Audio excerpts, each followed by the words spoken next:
Il-sung himself. That's cool, Mr. Park. Very cool. Back on the streets of Pyongyang, our cameraman wants to take a photograph of a statue of the great leader.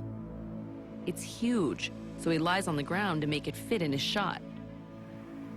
But the minder lets us know this is a mistake, a big one. No, there is no one, no foreigner, to just lie down in front of our great leader's statue. I'm afraid tomorrow we are going out of our country. The minder doesn't follow through on his threat to kick us out of the country. In my heart, in our heart. You lying down. But it's clear that antagonism still exists between North Koreans and outsiders more than 50 years after the fighting ended. In 1910, Korea was colonized by Japan.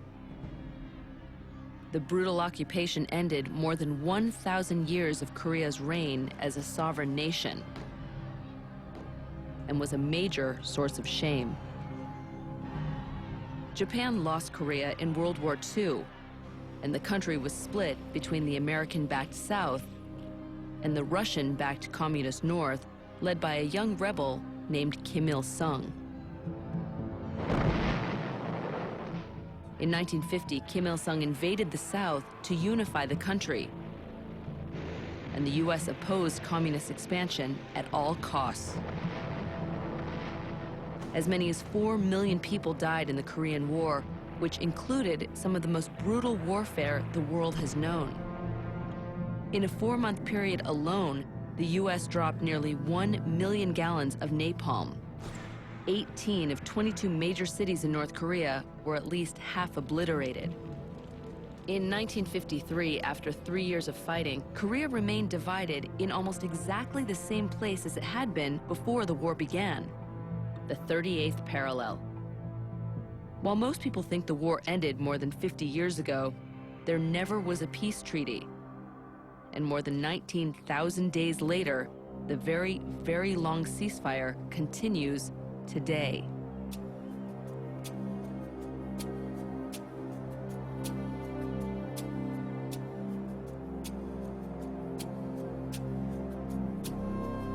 The Joint Security Area on the border of South Korea is the one place where North Korean forces stand toe-to-toe with the rest of the world.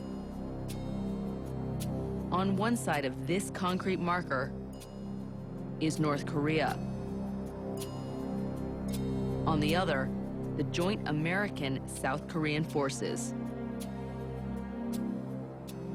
Every flinch is monitored. Neither side wants to blink, and nobody has for more than 50 years.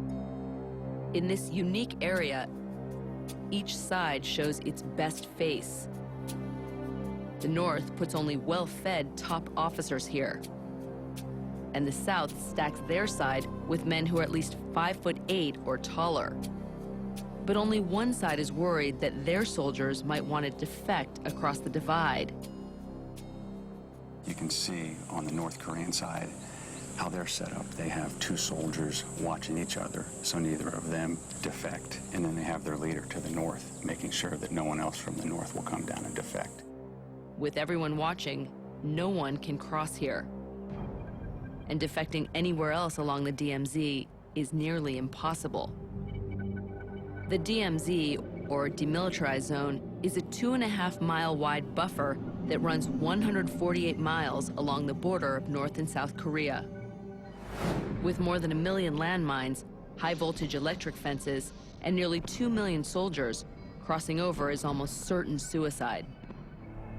The DMZ helps North Korea keep its own citizens inside the country and cut off from the rest of the world. She's very blind.